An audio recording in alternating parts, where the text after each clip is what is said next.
കൊച്ചുകൂടി ജയിലിൽ നിന്ന് നാട് ഭരിക്കേണ്ട അവസ്ഥയാണ് പലർക്കും. അപ്പോൾ ഈ സാഹചര്യമൊക്കെ രാഷ്ട്രീയ സാഹചര്യമൊക്കെ ഈ രീതിയിലാണ് തുടർന്നു പോകുന്നതെങ്കിൽ ഒരുപക്ഷെ പരസ്യമായ അന്തർധാരയിലൊക്കെ കാര്യങ്ങൾ പോകും എന്നാണോ വായിച്ചെടുക്കേണ്ടത് ഷാബു പ്രസാദ് പറയുന്നതിലൂടെ?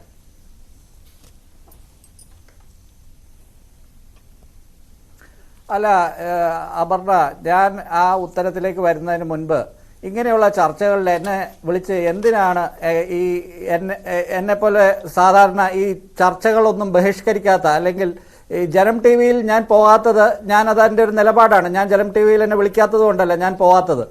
അതുപോലെയുള്ള ഒരു സംഘപരിവാർ ചാനലുമായിട്ട് ഞാൻ അങ്ങനെ ഒരു ചാനലിൽ പോകേണ്ട എന്നുള്ളത് എൻ്റെ വ്യക്തിപരമായ തീരുമാനമാണ്. ഓരോരുത്തർക്കും അങ്ങനെ തീരുമാനമെടുക്കാൻ അവർക്ക് അതിനുള്ള അധികാരമുണ്ടല്ലോ.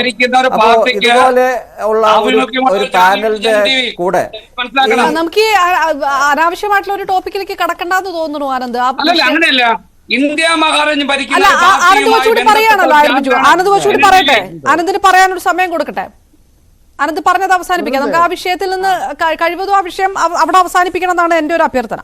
അല്ല, അങ്ങനെയാണെങ്കിൽ അദ്ദേഹം ആ രീതി ചർച്ചയിൽ ഉന്നയിക്കരുതല്ലോ. ഞാനും ഷാബുപ്രസാദിനെ പോലുള്ള 2 ഗസ്റ്റുകളെ നിങ്ങൾ വിളിച്ചിരുത്തിയിട്ട് അങ്ങനെ ഉണ്ടാകരുത് എന്ന് പറഞ്ഞപ്പോൾ എന്തുകൊണ്ട് അപർണ ഇടപെട്ടില്ല? ഞാൻ ആനന്ദ് സംസാരിക്കുമ്പോഴും ഇടപെട്ടുകൊണ്ടിരിക്കുകയാണ്. ഞാൻ ആനന്ദിനോടാണ് സംസാരിക്കുന്നത്. നമുക്ക് ആ വിഷയത്തിൽ ഒന്ന് അവസാനിപ്പിക്കാം. അതിന് സ്വാഭാവികമായിട്ട് അതൊരു മര്യാദകേടാണ്. അതുകൊണ്ടാണ് ആ ഒരു വിഷയം അങ്ങനെ ആ രീതിയിൽ ചർച്ചയ്ക്ക് വരുന്നത് തന്നെ അതൊരു പക്ഷേ ഒരു ചാനൽ പ്രവർത്തക എന്ന രീതിയിൽ തന്നെ മര്യാദയില്ലാത്തൊരു കാര്യമാണ്. അതുകൊണ്ടാണ് ഞാൻ പറയുന്നത്. ആനന്ദ്, ഞാൻ ചോദിച്ച ചോദ്യത്തിനോട് ഉത്തരം.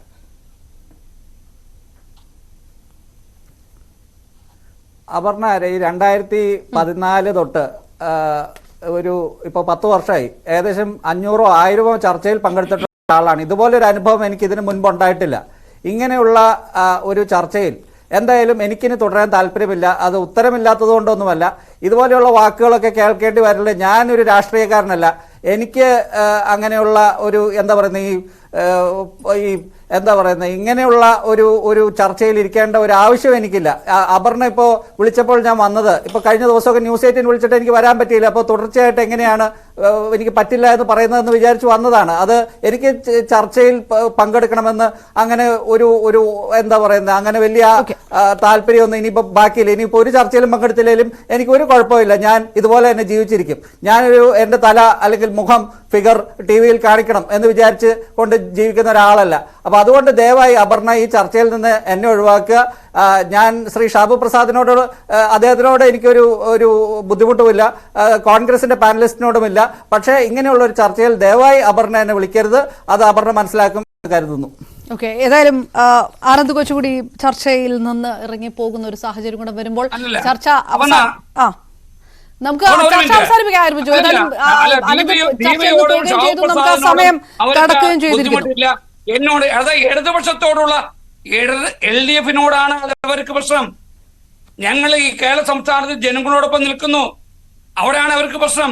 ഞാൻ ഈ ചർച്ചയിൽ എന്ത് മോശമായി സംസാരിച്ചു? ഞങ്ങൾ ഇടതുപക്ഷ ജനാധിപത്യ മുന്നണിക്ക് വേണ്ടി ഞങ്ങളുടെ വാദങ്ങൾ അവതരിപ്പിച്ചു. ആ വാദങ്ങൾ അവതരിപ്പിച്ചു എന്ന ഭാഗത്തല്ലാതെ ഞാൻ മോശമായി ഈ ചർച്ച സമയപരിമിതി കടക്കുന്നു. ഏതായാലും ആ രീതിയിൽ ചർച്ച അവസാനിക്കുകയാണ്. ഞാൻ എന്തായാലും ആ ചർച്ച ആനന്ദ് ചർച്ചയിൽ നിന്ന് ഇറങ്ങി പോകുന്നതോടുകൂടി ആ ചർച്ച എന്തായാലും സമയം ഇല്ലാത്തത് കൊണ്ടുകൂടിയാണ് ചർച്ച അവസാനിപ്പിക്കുന്നത്. മറ്റ് പാനലിസ്റ്റുകൾ